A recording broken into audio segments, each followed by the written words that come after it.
Hello, नमस्कार दोस्तों, कैसे हैं आप सभी और कैसी चल रही है आप लोगों की तैयारियां। तो उम्मीद है सब कुछ बढ़िया चल रहा होगा, तैयारी अच्छी चल रही होगी और सुपरफास्ट तरीके से आप रिवीजन कर रहे होंगे। तो आपके पास 10 मिनट का समय है और टॉप आपको 51 क्वेश्चन के आपको आंसर देने हैं। तो आज का टेस्ट नंबर 80 है, यानी हम 100 टेस्ट का टारगेट लेके चले थे, 80 हो गए हैं। ये बाकी के बचे दिनों में 20 टेस्ट और करेंगे। तो लाइक शेयर आप जरूर कर दीजिए ताकि थोड़ा सा मुझे मोटिवेट मिले और फटाफट 100 टेस्ट का सीरीज है वो हम कंप्लीट कर लें। और इन टॉप 51 में से जो भी आपका स्कोर रहता है कमेंट करके आप जरूर बता दीजिए।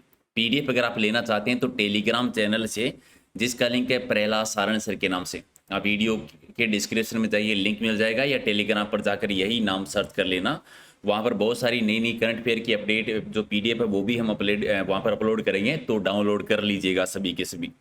तो कर दीजिए एक बार लाइक शेयर और करते हैं शुरुआत क्वेश्चन नंबर 1 से। पहला है कि राजस्थान की सबसे लंबी नदी कौन सी है।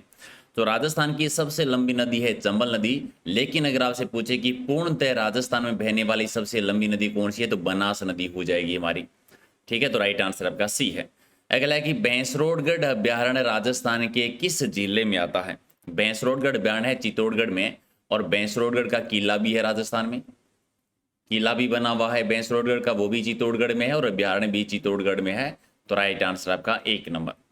अगला है कि जब दो व्यक्ति आपस में बातचीत या कानाफूसी करते हैं तब कितने डेसिबल की ध्वनि उत्पन्न होती है। कानाफूसी में कम से कम 30 डेसिबल की। तो राइट आंसर क्या हो जाएगा, डी हो जाएगा सही आंसर।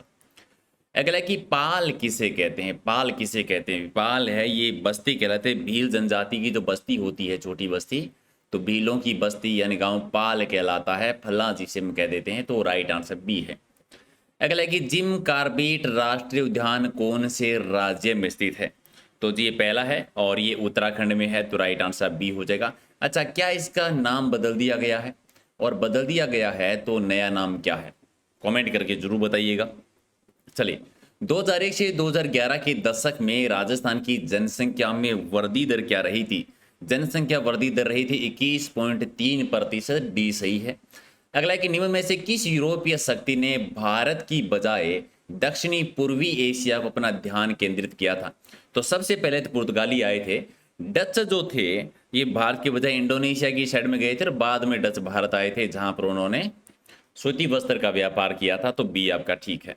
अगला है कि राजपूत प्रशासन में आय और व्यय का विवरण रखने वाला अधिकारी का नाम क्या था। वेरी वेरी इंपोर्टेंट, अक्षय पटलिक, यानी बी आपका ठीक है।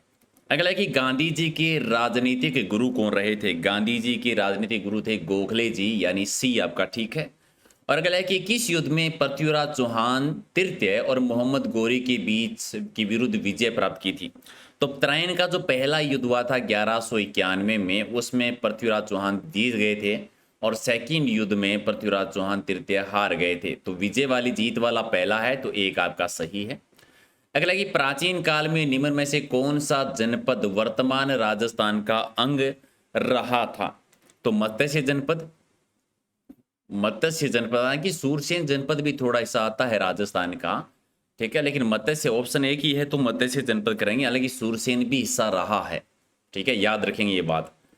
अगला है कि राजस्थान की अमूल्य साहित्यिक धरोहर वातारी फुलवाड़ी कितने खंडों में विभक्त है। तो टोटल ये 14 खंडों में, एक आपका ठीक है। अगला है कि राजस्थान में नगर निगम के प्रमुख को क्या कहते हैं। ठीक है, नगर निगम का प्रमुख महापौर कहलाता है। अब आप बताएंगे कि प्रशासनिक प्रमुख कौन होता है। प्रशासनिक प्रमुख कौन होता है, कमेंट में आंसर देना है फटाफट। क्या यही होता है कि कोई और होता है। अगला है कि बागोर नामक पुरातात्विक स्थल राजस्थान के किस जिले में है। बागोर है कोठारी नदी के किनारे पर भीलवाड़ा जिले में। क्यों प्रसिद्ध है, सबसे प्राचीन पशुपालन के साक्ष्य कहाँ से मिले थे। बागोर भीलवाड़ा से मिले थे।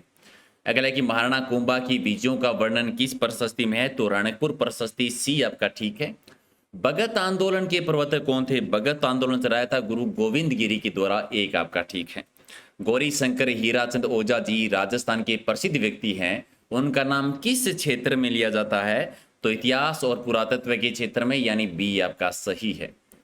अगला है कि राजस्थान में प्राचीनतम तिथि युक्त मंदिर कौन सा है। तिथि युक्त मंदिर है शीतलेश्वर महादेव का मंदिर, झालरापाटन में, घंटियों के शहर में है। तो राइट आंसर आपका 1 नंबर। अगला है कि चोकला किस पशु की नस्ल का नाम है? चोकला भेड़ की नस्लें हैं।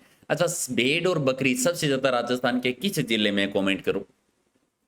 अगला है कि 18 मार्च 1948 को मत्स्य संघ का उद्घाटन कहां पर हुआ था?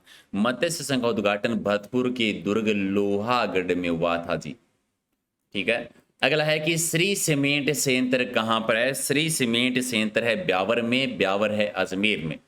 अगला है कि जरीना मस्जिद की स्थापना किस जिले में हुई है? तो ये धौलपुर में रेड डायमंड में बनी हुई है। अगला है कि होली का त्योहार किस माह में आता है? कितना आसान है, फाल्गुन महीने में आता है, फाल्गुन माह में। तो राइट आंसर आपका बी। और अगला है कि कुवल्यमाला के रचनाकार कौन है? कुवल्यमाला के ग्रंथ की रचना की थी उदोदन सूरी ने। उदोधन सूरी है, नाम थोड़ा सा गलत है, उदोदन सूरी ने की थी, वस्त्रराज के टाइम पर की थी। और सबसे प्राचीन मरु भाषा का उल्लेख इसी में मिलता है। अगला है कि पर्यटकों का प्रमुख आकर्षण बिसाऊ किसके लिए प्रसिद्ध है? बिसाऊ है वो हवेलियों के लिए प्रसिद्ध है। मध्यकालीन बयाना किसके लिए प्रसिद्ध है? बयाना भरतपुर में, जो कि नील के लिए प्रसिद्ध है। और गुप्तकालीन सिक्के भी हमें यहाँ से मिले हैं। अगला है कि किस द्वीप का नाम पूर्व राष्ट्रपति डॉक्टर अब्दुल कलाम के नाम पर रखा गया है? तो किसका रखा है? व्हीलर द्वीप का। सी आपका ठीक है। अगला है कि बूंदी के प्रसिद्ध साहित्यकार सूर्यमल मिश्र ने किस ग्रंथ की रचना की थी? वंश भास्कर की। और विधानसभा में कुल कितनी सीटें हैं? तो राजस्थान विधानसभा में 200 सीटें हैं। चले, मेक इन इंडिया कार्यक्रम में बनाए गए प्रतीक चिन्ह में किस पशु को दर्शाया गया है? तो शेर को दर्शाया गया है। सी आपका सही आंसर है। अगर है कि राजस्थान राज्य में ऊर्जाकृत कुओं में सबसे अधिक संख्या वाला जिला कौन सा है? सबसे ज्यादा ऊर्जाकृत कुएं हैं वो जयपुर में है। और सूर्य के प्रकाश से प्राप्त होने वाला विटामिन कौन सा है? सूर्य से हमें डी विटामिन मिलता है, यानी सी आपका सही आंसर। अगला है कि मलेरिया रोग किससे होता है? मलेरिया रोग होता है प्रोटोजोआ से। बी आपका सही आंसर। और कंप्यूटर का मस्तिष्क किसे कहते हैं? कंप्यूटर का मस्तिष्क कहलाता है सीपीयू, यानी सी आपका राइट आंसर। अगला है कि मंच पर कृत्रिम धुआं और बादल प्रदर्शित करने में किसका उपयोग किया जाता है? तो द्रव नाइट्रोजन का यूज करते हैं। डी आपका ठीक है। एटीएम का तात्पर्य क्या? एटीएम की फुल फॉर्म क्या होती है? ऑटोमेटेड टेलर मशीन, यानी राइट आंसर आपका डी। अगला है कि टायर ट्यूब उद्योग राजस्थान में कहां पर है? तो कांकरोली राजसमंद का टायर ट्यूब उद्योग जो है प्रसिद्ध है। और श्री तेजाजी धाम सुरसुरा राजस्थान के किस जिले में? सुरसुरा सेंद्रिया दोनों ही अजमेर में आते हैं। एक आपका ठीक है। राजस्थान में मार्बल नगरी के नाम से मशहूर शहर कौन सा है? मार्बल नगरी कहते हैं किशनगढ़, जो कि अजमेर में है। बी आपका ठीक है। राजस्थान में राज्य पक्षी का नाम क्या है? गोडावण। और गोडावण अगर आपको देखना हो तो कहां पर? राष्ट्रीय मृग उद्यान में जाएंगे। अगला है कि निम्न में से माचिया साइप्रस नामक मुलायम घास राजस्थान में कहां पर पाई जाती है? ताल छापर अभ्यारण्य में, जो कि चूरू में है, कृष्ण मृगों के लिए प्रसिद्ध है। अगला है कि राष्ट्रपति और उपराष्ट्रपति के निर्वाचन संबंधी विवादों का निर्णय कौन करता है? तो उच्चतम न्यायालय करते हैं। तो राइट आंसर आपका बी है। अगला है कि भारत का संसदीय प्रजातंत्र किस देश से प्रभावित है? भी तो ये ब्रिटेन से, यानी एक आपका सही है। अगला है कि प्राण और दैहिक स्वतंत्रता का संरक्षण संविधान के किस अनुच्छेद के अकॉर्डिंग प्राप्त है? तो अनुच्छेद 21 में। अनुच्छेद 21 में राइट आंसर बी है। अगला है कि 1 रुपए का नोट फिर से जारी किया गया है, जिस पर हस्ताक्षर किसके होते हैं? तो एक नोट वित्त सचिव के, यानी एक आपका सही है। अगला है कि गुट निरपेक्ष आंदोलन का गठन कब किया गया था? तो गुट निरपेक्ष आंदोलन का गठन हुआ था 1961 में। नेक्स्ट है कि गढ़सीसर नामक सागर झील जो है, गढ़सीसर सागर, ये किस जिले में स्थित है? तो गढ़सीसर है जैसलमेर में, पश्चिमी राजस्थान में। डी आपका ठीक है। अगला है कि प्रकृति में पाए जाने वाले वे पदार्थ जिनमें विभिन्न तत्व कम खर्च में आसानी से निष्क्रिय किए जा सकते हैं, उन्हें क्या कहते हैं? तो वो कहलाते हैं एशक, यानी बी आपका ठीक है। अगला है कि चंद्रमा से देखने पर आकाश कैसा दिखाई देता है? चंद्रमा से देखने पर आकाश कैसा दिखेगा? काला दिखाई देता है, यानी सी हो जाएगा आपका राइट आंसर। और अगला है कि सोल्डर एक मिश्र धातु है जिसके घटक होते हैं, कौन कौन से होते हैं? टिन और लेड, यानी बी हो जाएगा आपका सही आंसर।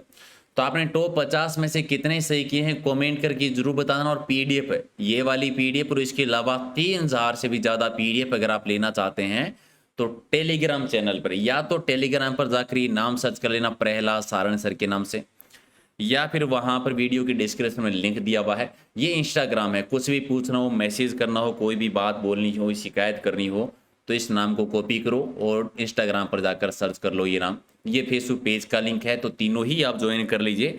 देखिए लाइक शेयर कर दीजिए। जैसा हमारा टारगेट था 100 टेस्ट का 80 हो गए हैं, 20 टेस्ट हमें इतने दिनों में और करने हैं। तो ये तभी पॉसिबल है जब आप लाइक शेयर करेंगे। तो फटाफट एक बार लाइक शेयर कर दीजिए ताकि धुआंधार तरीके से एग्जाम से पहले पहले कंप्लीट हम रिवीजन कर सकें। तो मिलते हैं अगले वीडियो में कुछ और इंपॉर्टेंट क्वेश्चन के साथ। और रात को डेली 8 बजे लाइव आना मत भूल जाना, जहां पर हम रोजाना किसी एक टॉपिक पर सीरीज करते हैं लाइव टेस्ट, एक ऐसी टॉपिक जहां से डायरेक्ट आपके 2-2 3-3 क्वेश्चन टॉपिक से पूछे जाते हैं। थैंक यू सो मच, बहुत बहुत धन्यवाद।